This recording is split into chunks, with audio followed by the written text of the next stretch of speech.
in a last-ditch intervention likely to enrage David Davis and his team. The EU Commission chief said that none of the UK's position papers on issues such as citizens' rights and Ireland were satisfactory.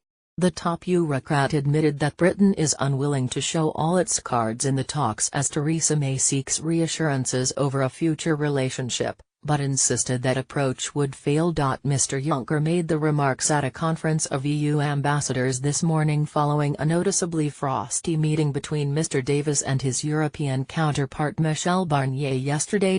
Relations between the pair appeared strained as they read from two totally different hymn sheets, with the Frenchman pleading for Britain to start taking the Brexit talks more seriously.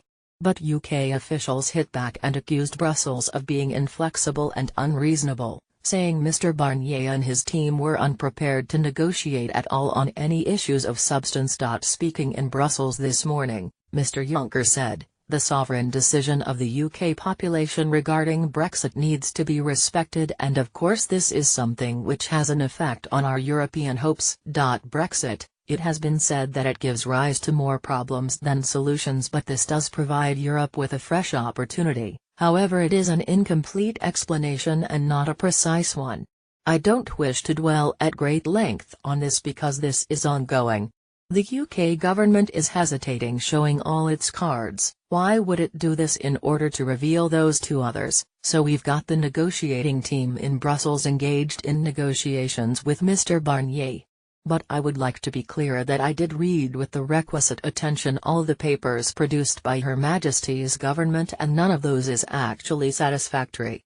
So there's still an enormous amount of issues which remain to be settled, not just on the border problems regarding Ireland and Northern Ireland, which is a very serious problem in respect of which we've had no definitive response, but we also have the status of European citizens living in the UK and UK citizens living on the continent.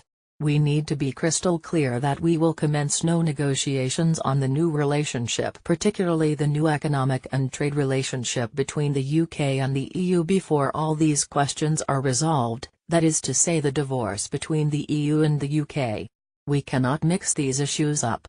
I know that there is some partial overlapping between issues, but the European Council, following up on the Commission's proposal, has been crystal clear. First of all, we settle the past before we look forward to the future.